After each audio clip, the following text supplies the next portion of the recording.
Donald, and hello everybody. Well, tomorrow at midday, Donald J. Trump swears in as the 45th President of the United States of America. And I have to tell you that I am very excited about it. I'm excited about being there.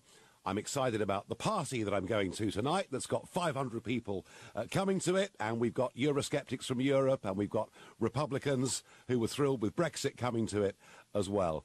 But it's only fair to say that also in this city, there are quite a few people lining up to protest because he did upset a few people during what was a very controversial campaign. So the atmosphere here in DC is building. We're told that between supporters and protesters, there could be nearly 1 million people here tomorrow for around about midday for his swearing in.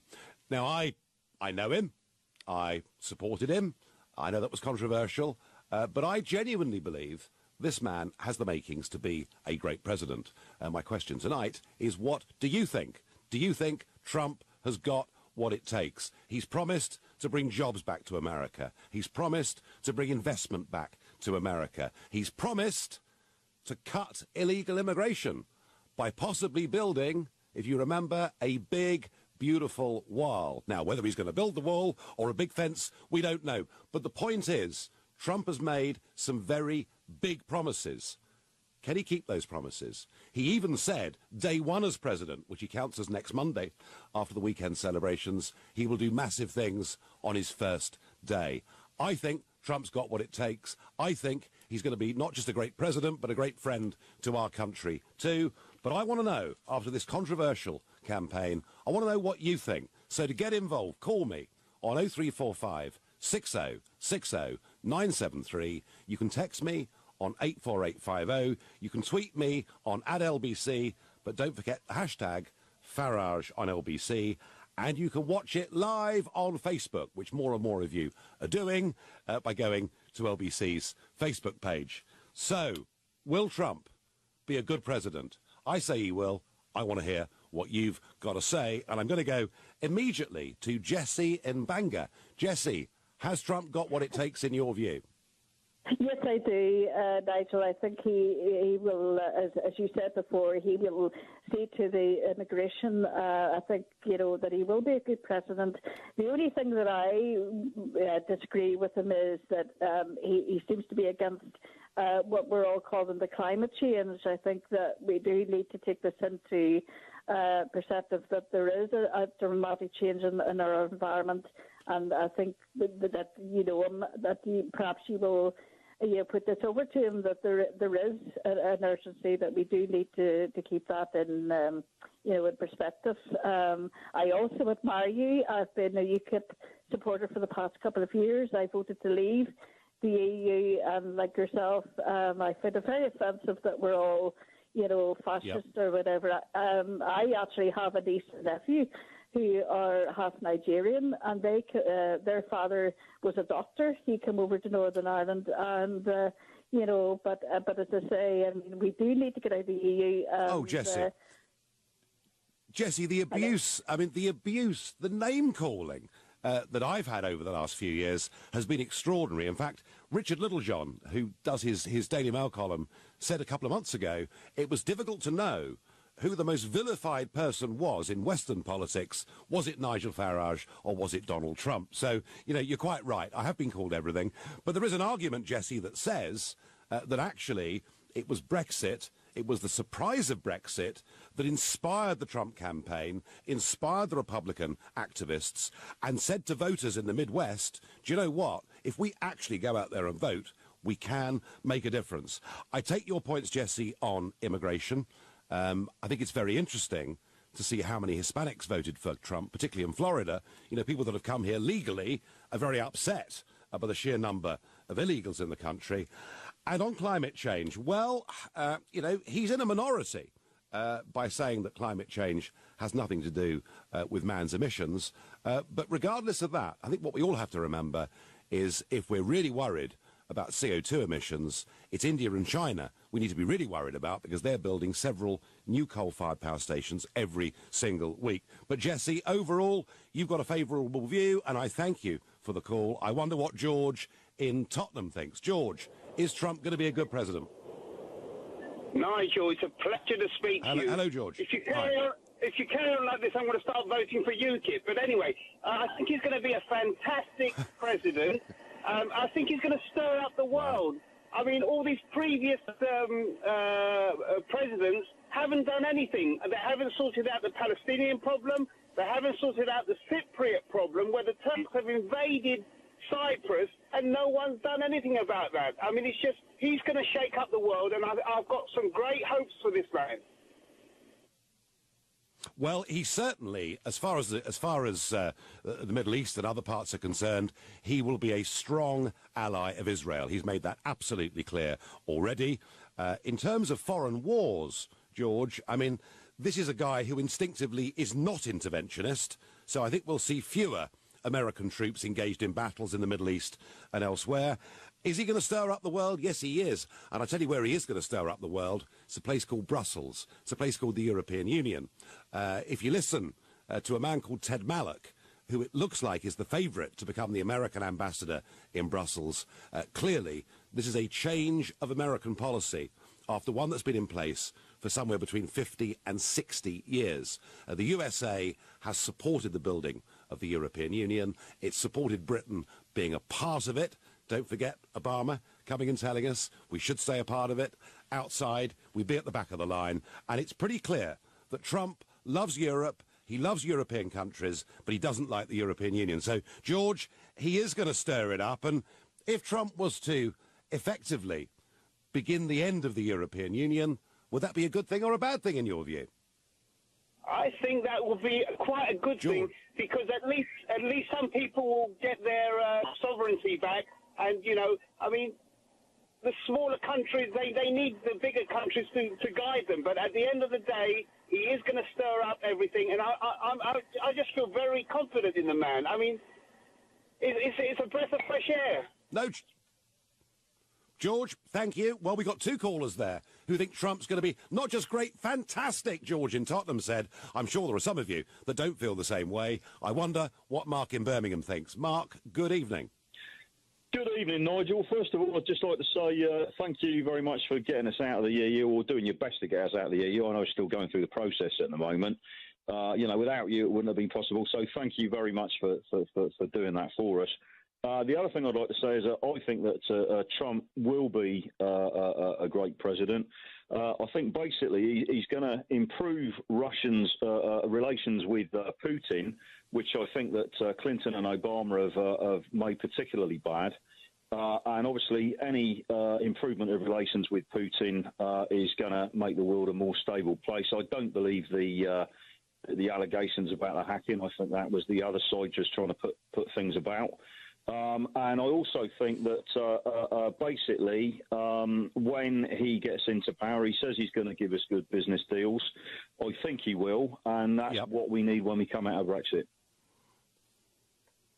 Well, you're certainly right. There is no question that this Trump administration is going to offer a trade deal to the United Kingdom, and that it will be, I'm sure, a comprehensive one, in that it won't just be goods, it'll be financial services as well. The slight difficulty I've got is that whilst it was great news to hear this morning from Liam Fox that he's now talking to 12 countries around the world that want to have deals with the EU, the government are making it clear we won't be able to sign up to any of this, including America, until we've left the European Union, which looks like being in March 2019. So I rather think there are some opportunities that we could be losing here, Mark. But listen, you know, you're another one who thinks Trump's going to be a good thing. I was told everybody hated him. Where are you? Call me, 0345 60 60 973. And next we go to Ben in Arizona, USA. Ben, has Trump got what it takes? Nigel, not only does he have what it takes for the United States, he has what it takes for the world. And I'm going to tell you why, because for the first time in maybe our recent history, we have a conservative here in the United States that's willing to stand up against the liberals, to stand up against mainstream media, and to stand up against the salacious attacks like what occurred last week. And we haven't had that in a long time. No, Ben, you're absolutely right. And he doesn't just stand up to the establishment liberal media. he actually ignores them. He refused to take CNN's question last week at a press conference. He said, no, you're fake news. Ben, I'd say the whole campaign has been unbelievable. I mean, I get the feeling that at the start of it, someone gave him the rule book for how you run presidential elections, and he tore it up, threw it away, did it his own way, did it, of course, using huge amounts of social media, and had a lot of support, interestingly, on many talk radio stations across the USA, but the traditional media hated them, and I think he reciprocated. Ben, thank you. Your texts and tweets coming in.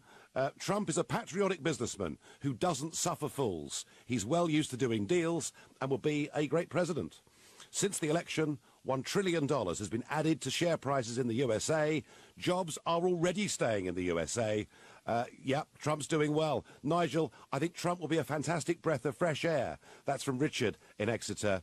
And should we become the next, probably last, 51st state of the USA? And that comes from Dave. No, Dave, I don't want us to be the 51st state of America.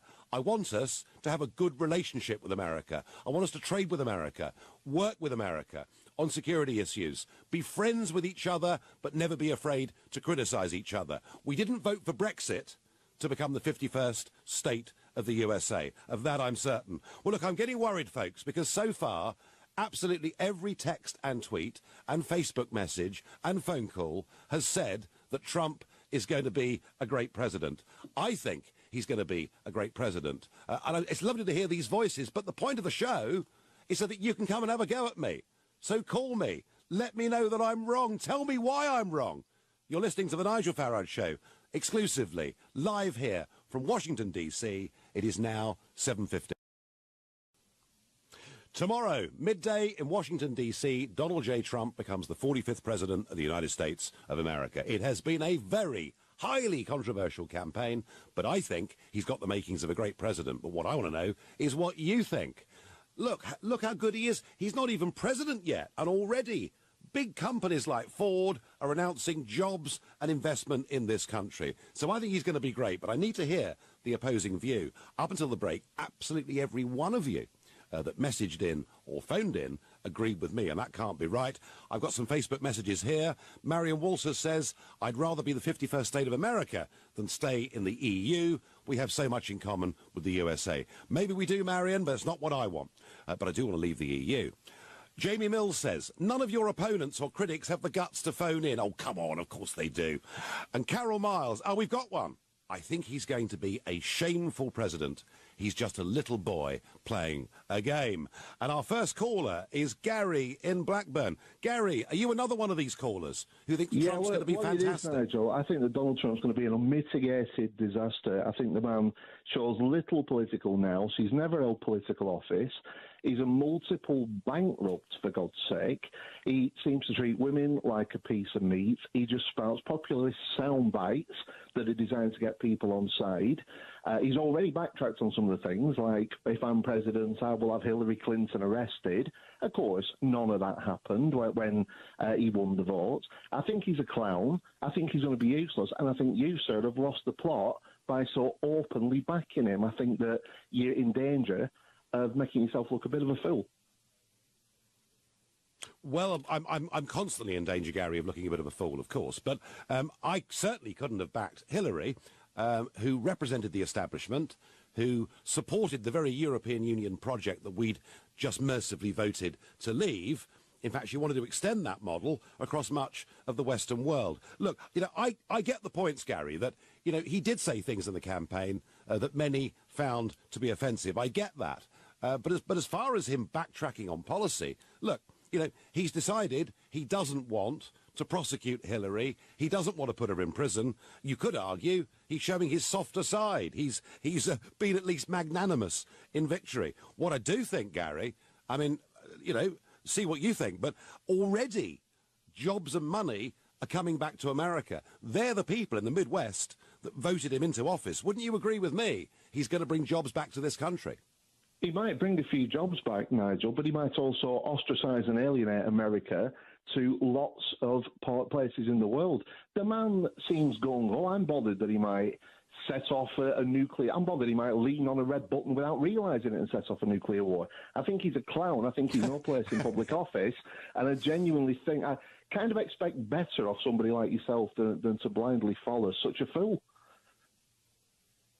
Well, my feeling, Gary, is that we needed change in the Western world, and this effectively is the leader of the Western world who is going to change the direction that America has been going in. And, of course, don't forget that the president on his own doesn't run everything. The president appoints people. And if you look at the kind of people that he's given the big offices of state to, we've got two Marine generals, one Army general, we've got successful self-made billionaires. We've got people, and you're quite right to say, we've got people who've never held elected office before. You are right, Gary, in saying this, but actually, look what career politicians have done for the West. They've let us down terribly. They failed. It was time for a change, and I would say to you, Gary, whatever you think of Trump and the way that he goes about things, maybe have a bit of faith in the people that he's appointed. Surely some of those appointments, Gary, must have even impressed you. Well, Nigel, I hope you're right. I fear that you're not, but it remains to be seen as we have 4 years, or possibly 8 years, God forbid, of the Trump presidency. Do you not think there's a danger that he might walk away from it, that he's a big boy who likes big toys, and now that he's actually got the office, that it might be a bit much for him and he might kind of walk away from it? Do you not think he might get impeached? I tell you what, Gary, I tell you what, I thought that I had a high work ethic. This guy is just off the scale. Do you know, in the last week of that campaign, and I went to see him just 3 days after his victory, and in the last week of that campaign, he was doing up to 6 big public rallies every day. I say big, I mean 15, 20,000 people. He has got the strength of an ox. He's got a huge personality. I mean, I feel like an introvert when I'm talking to him. No, I don't see him, Gary, as a quitter. I think he's taken this job. I think he'll stick with it through thick and thin. It won't all be easy going. Of course it won't. But no, Gary, listen, let's see what happens. We maybe have this phone call again at some point in the future. I wonder what Danny in Croydon thinks. Danny, is the world a better place with Donald J. Trump? I don't think so, no. Hello, can you hear me? Yeah, tell me why, yeah. Well, I think at this point we have no choice but to hope for the best, because, otherwise we'd just be depressed all the time. But quite frankly, his running mate, for one, scares me. I'm not going to swear on the radio. Scares me quite a lot. Like Pence is coming from Indiana. Apparently he managed to make it illegal by technicality for homosexuals to marry in Indiana just because he messed with the paperwork. And I'm kind of worried about that going national, for one. Well, I mean, do you think that Trump is just isn't competent? Is that what you're saying? See, the whole time during the election, he kept saying all these outrageous things. And first I thought it was I thought that was an act for a lot of it, because basically he didn't have to pay to campaign because he got free media because he said all these outrageous things. And I thought that's a fantastic strategy.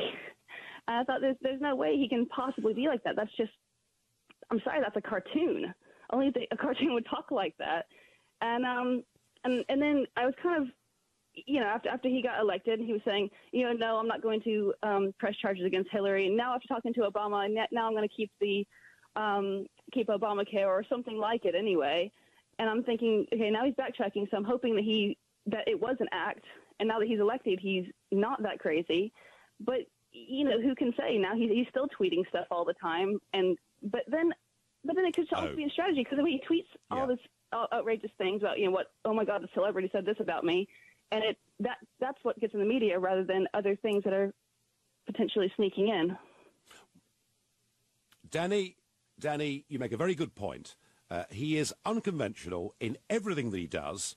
And I'm sure there are people all around him saying, please, Donald, will you stop tweeting at 3 o'clock in the morning? Will you stop picking fights with Hollywood stars? You don't need to do this. My feeling is he's 70 years old. He's made his own way in the world. I don't think anything's going to change, Danny, and you may find it disconcerting, you may find it shocking, but maybe this is the new normal. At least it's going to be in America for the next 4 years. And Danny, thank you for your call. Facebook messages piling in. Barry Pratt says, he is great for veterans and the armed forces. Shame the rest of our leaders aren't. John Anthony says, I see the EU is toning down its rhetoric about Brexit negotiations. Trump has been highly critical of the European Union. He's got them running scared. Long may he reign. Peter Smith says he would make a brilliant Prime Minister. He is straightforward, honest, and he's for ordinary people. And Andy says, I think things can only get better in the UK and America. Oh dear, Andy, things can only get better. Tony Blair's theme tune of 1997. That worries me greatly. I wonder what Milan in Watford thinks. Milan, has Trump got what it takes? How are you? I'm well, thank you. So what do you think about Donald? Well, I think he's led a fantastic campaign. You know, let's all not get that wrong. Yeah, he's certainly been on the Palladium stage, and you know, I think that's where he belongs, really. Do you think he has the qualities of a president? Do you think him and Obama next to each other, it's chalk and cheese to me? I think he's certainly tricked the American people there. Some of the comments he came out that we're all very familiar with now in the campaign race about Mexico, building the wall in Mexico. Is that presidency quality? Yes, he's a great businessman. We all know he's fantastic. Is he a bully? How did he put himself forward in the campaign against Hillary, talking about the opposite sex, talking about what he's going to do? Is he going to deliver? Do we know that? I mean, what's your view on that, Nigel? You've met the guy. How do you see him? Yeah, look, Milan, this is a larger-than-life, huge alpha male figure. I tell you what he is going to do. He's going to bully American companies and make them invest their money here and not to invest the money in Mexico. Is he presidential in terms of the way he behaves and what he says? Do you know the real answer to that is we'll find out. Day here in Washington, Donald J. Trump will swear in at midday as the 45th President of the United States of America. I will be there, up on the dais, not too far away from the action. I'm excited to be here. I'm pleased I took part in the campaign. I know that this man says things that at times upsets people. He speaks his mind. He puts comments out there. But I think his instincts are right. I think he believes in democracy. He believes in a nation state. He believes in standing up for ordinary people, and he believes in the United Kingdom and the American relationship with him. So I'm optimistic, I'm bullish. I think he'll be great for the USA. The question is, what do you think? We've had a mixture of views so far, and your text, tweets and Facebook messages are piling in. Nigel, I think Donald Trump can revolutionise the economy in the United Kingdom. I want the United Kingdom to go in with the American market. George, we haven't left the EU to become the 51st state. We really haven't, but let's be friends and let's trade. Another anonymous tweet that's come in here. Nigel, he lied throughout the entire campaign. What makes you think he'll be any good? Very interesting. The best comment I heard about the Trump campaign is that you should take him seriously, but not always literally. And I think in many ways that probably is right. OK, let's find out what Fred in Teddington. Fred, I think he's going to be great. What do you think? Well, my comments will be based on I voted for Brexit, OK? So I'm a friend. And I'm a friend of UKIP, so you need to understand that in view of what I'm going to say, which is on the US thing, Trump is not a clown. But I've studied British economic history going back over the last 300 years and American history, economic history, over 200 years. I'm going to tell you with a really high degree of confidence that at the end of 8 years, assuming you help to get him re-elected in 4 years' time, Mr. Trump will have doubled the value of his properties. Through his $1 trillion investment in infrastructure, he will be a mega-rich man coming out of the presidency. But that will be followed by a financial crisis that will eclipse what happened in 2008, and many millions of Americans are going to lose their homes. And without taking that into account, it's very difficult to arrive at an objective assessment of Trump. But Okay, so can I pitch in a warning for UKIP here? Because this is serious. The economic history, Nigel, tells me that in 2 years' time, when Mrs. May is going to ask Parliament to endorse her agreement to come out of the European Union, Britain will be in recession. Now, if I'm right, and I will bet my home that I'm correct, I'm that certain, you know who will get or what will get blamed for that recession. It will be Brexit.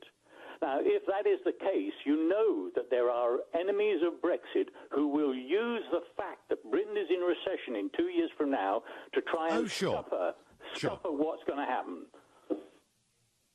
Fred, you may be right and you may be wrong. You know, I spent 20 years working in and around commodities and finance, and you know, knowing where we're going to be in 2 years' time is difficult. But actually, you know, many of the instincts that Trump has got are similar to the instincts that Ronnie Reagan had 35 years ago, in that he wants to lift the burden of regulation of small and medium-sized businesses. He wants to reduce taxes.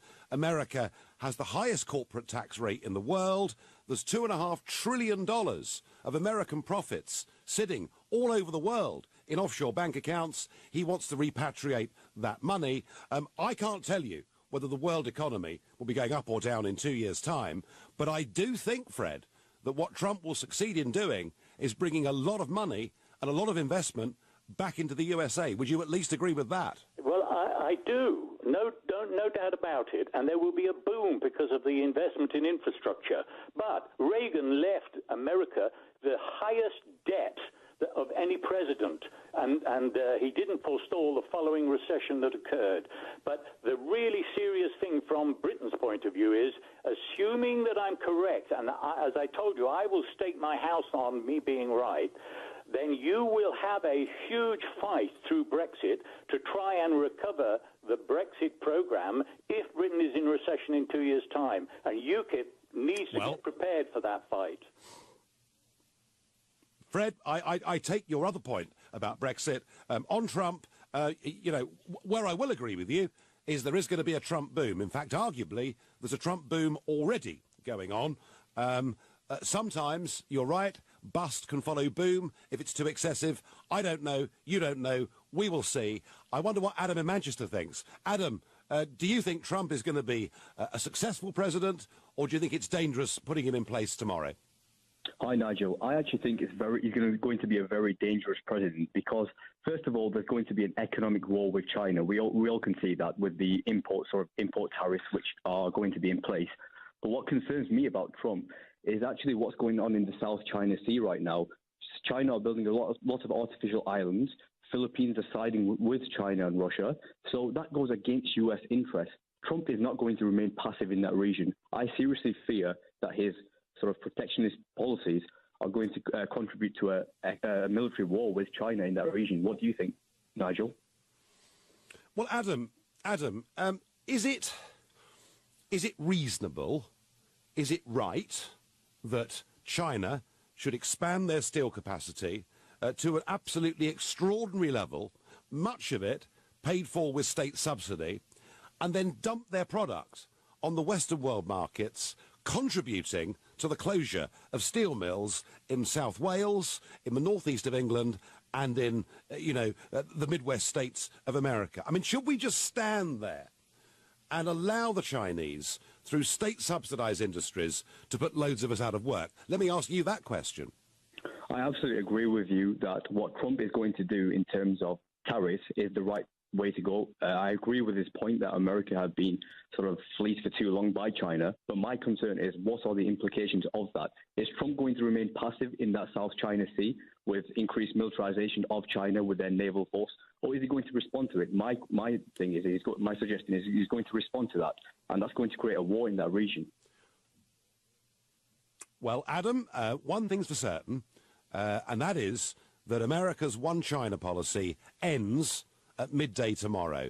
The fact that Trump took a call from the leader of Taiwan effectively means, there is going to be a much more public recognition of the existence and the right to exist of Taiwan.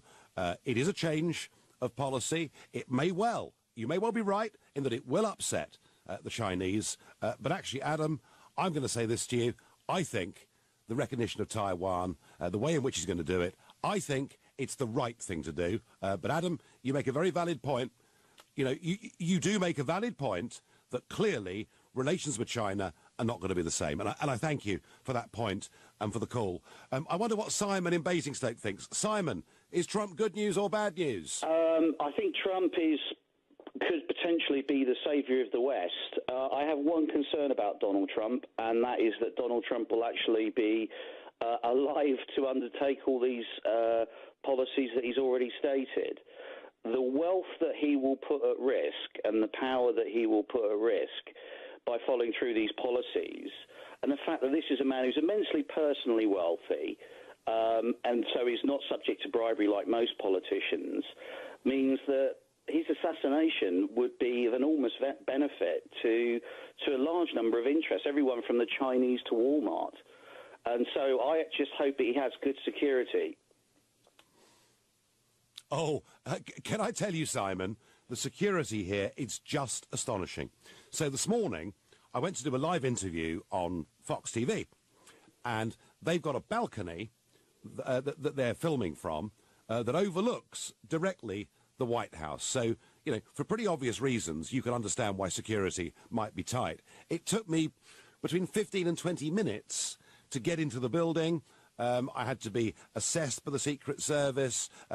Believe you me, the levels of security that are being put in place here for tomorrow are extraordinary. They even go so far as we're not allowed to take umbrellas tomorrow, and the forecast is for persistent rain. So there are going to be quite a lot of people tomorrow looking like drowned rats. Simon, all I can say is I guess there is always assassination risk. It's happened, of course, in America too often in the past. But I think he will be the best protected president there's probably ever been in history. Facebook messages, Sally Marie says, Obama has left us with the greatest debt. Well, actually, Sally Marie, Obama increased debt in America, just as George Osborne massively increased debts across the United Kingdom. And very interesting that the Chinese dimension was raised in this part of the programme. Relations with China are going to be different. Relations with Russia are going to be different. Relations with the European Union are going to be different. America tomorrow changes fundamentally. It is a democratic revolution. Coming up, I'll give you my final thoughts on Mr. Trump. But right now, you've been listening to the Nigel Farage Show exclusively here on LBC, live from Washington, D.C. It's 7:45. Nick Farage. It's happening. Trump becomes president tomorrow. He swears in at midday. I'm going to be up there on the platform watching it. I'm excited about it. I think he's going to be good news. I think he could become a great president. A lot of people have very strongly opposing views. And please keep calling me, particularly if you disagree with me. 0345 6060 973, and keep the Facebook messages and the tweets and the texts coming. Let's go to our first caller after the break. It is Brianna in Slough. Good evening. Hello, Nigel. It is really, really good to talk to you. I'm a big fan of yours and all that you've done. I really like how you really strive for what you believe in, and you've fought for that. So that is something that I've always appreciated when I've watched you. I'm an American currently living in the UK, and so I've had to deal with visas, with being non-EU, with a lot of the problems that comes along with that. And I've always felt that here in the UK, it's very, very difficult for us who are non-EU trying to be here. Now, I didn't actually vote for Trump. I voted the other way. But right. I thoroughly believe in democracy. And that's one of the things that if America is voting for Trump, and if very much the UK is voting for Brexit, I believe that that's the direction we should be taking. And so I do get upset at many of Americans, many people here in the UK, especially those who don't have a full understanding of the political system in the US and the way that the government works and the House and the Senate, all of that, then claiming how awful Trump is. If America wants Trump, that is their right to vote for Trump. That is their right to have that, and I support that. I'm very, very hopeful that Trump is the right step for America. Might not have been the step that I personally would have taken, but if that's the step that they want, then I think they deserve to have that. And I think that's a step in the right direction. Does that make sense? Well, Brenna, you know, I always respect people that ring up and say, I was on the other side, but I accept the result. And you know something? 15, 20 years ago, we wouldn't have even had this conversation because that would have been a given. And yet, what we've had since Brexit, with leading politicians and some public figures wanting effectively to reverse the vote, and what we're seeing with some of these protests that are taking place in Washington are people who simply can't get their heads around 2016. They can't accept the degree to which things have changed. You, Brianna, are a true Democrat, and you can, and I thank you. I'm going to go next to Scotland. And don't forget, Trump is half Scottish. Trump's mum was Scottish. She was from the Western Isles. She was, in fact, a Gaelic speaker. And Trump speaks incredibly fondly of her. He certainly has spoken to me fondly of Scotland, its countryside. He's got investments, of course, in Scotland. And we're going next to Nicholas, who is in East Ayrshire. Nicholas, good evening. Good evening, Nigel. Absolute pleasure speaking to you, sir. I tell you what the point is. I was listening to the show earlier and how you went through being vilified, Donald Trump's being vilified. Then I was sitting thinking to myself, each and every main political party in our country, in the Great Britain, from the Labour, from the Conservatives to the Lib Dems to the Greens to the SNP, slated their own British people for Brexit, calling them misogynists, calling them Islamophobics. And I'm sitting going, at least Donald Trump protects us as Americans, citizens. He's looking after the Americans. He didn't call them names. He didn't say you're all deplorables if you vote Hillary. No, well, wasn't that, Nicholas, wasn't that a moment? You know, when Hillary said, and half of Donald Trump supporters are what I would put in the basket of deplorables. And it had an echo, because I remember on LBC 7 or 8 years ago when David Cameron was leading the Conservative Party, and Nick Ferrari on The Breakfast Show said to Cameron, well, what about UKIP? They appear to be doing quite well with Nigel leading them. And he said, UKIP, oh, well, they're just a bunch of eccentrics, fruitcakes and closet racists mostly. And all that Cameron did by saying that was to make fair-minded people really, really angry. And so I think, in fact, to increase support for UKIP, and I think people calling Trump supporters, or those inclined to Trump, a deplorable, probably helped him too. As a Scot, Nicholas, do you think it's a pretty good thing that a half Scot is going to be the President of America? I think it's fantastic. I'm a patron of UKIP, and I just wish UKIP would do a lot more in Scotland, because I think there's a lot more support up here in Scotland than what you think it is. I know you had a hard time the last time you were up in Edinburgh. I remember seeing Glasgow at the grassroots. But I really think we need to get a new party. I hope Aaron Banks comes out with something, or you come out with something. But I'm really... Well, Nicholas, we will talk about the future of British politics another evening. Thank you. But it is interesting that Donald Trump considers himself to be 50% British, which is a lot more than Nicola Sturgeon does. OK, your messages. Facebook message from Mike. Following Bush and Obama, he hasn't got much to beat. Joking aside, he will be a breath of fresh air, precisely why the old establishment hate both him and you. Trump has the right attitude and policies to make America great again. I'm sure he'll be a great friend of Britain. Nigel, Trump is no Ronald Reagan. Reagan advocated the destruction of trade barriers and free markets. Trump, in relation to China and Mexico, is a protectionist. That is true. There is a fundamental difference between Reaganomics and Trumponomics today. You're right. And really, it is about China. It is about Mexico. It is about a different and a new world.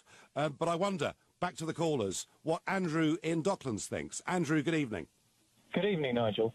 Yeah, my thought was there was a caller about 20 minutes ago who just gave a litany of complaints about Donald Trump and said he was going to push the button and create a nuclear war. And I just think, well, it seems like these people have just read liberal newspapers. They haven't bothered reading Donald Trump's book. If they could borrow it from the library, Art of the Deal. I wish I'd read that when it first came out in '86. I would not have made half of the mistakes I'd made in my business. And I read plenty of books at the time.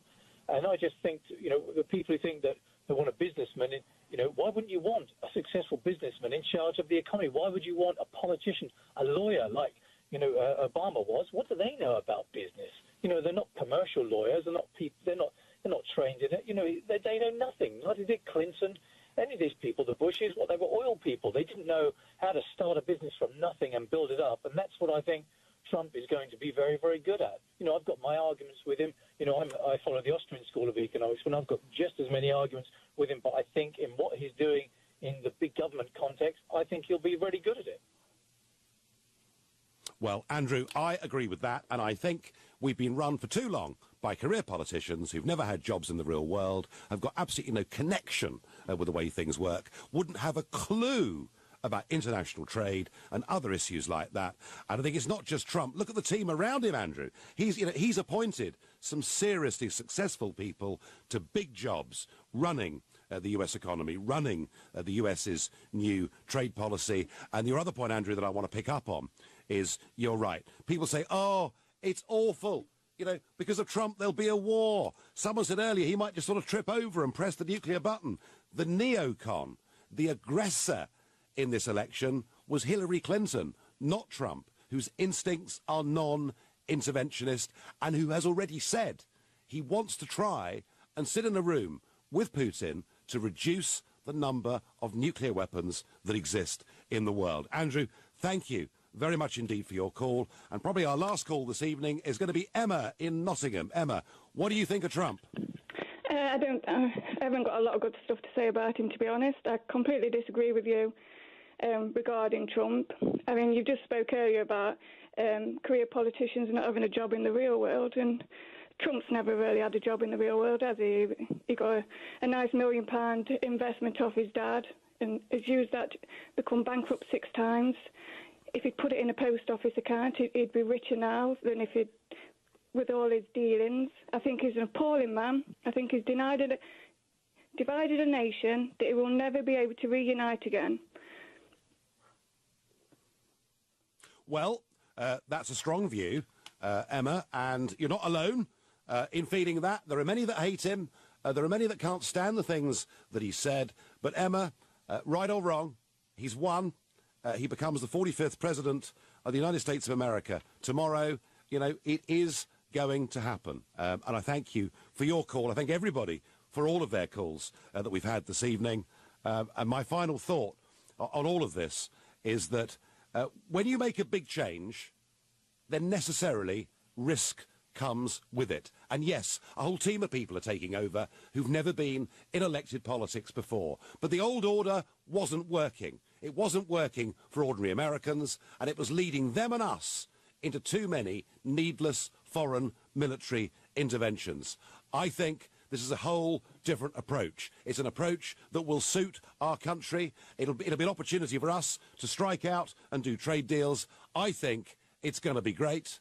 I think it's going to be huge. I wish him well. I'm pleased I'm going to be there. You've been listening to The Nigel Farage Show, live from Washington, D.C. Coming up at 10, it's Ian Collins. But next up, it's Clive Bull. Nigel, thank you.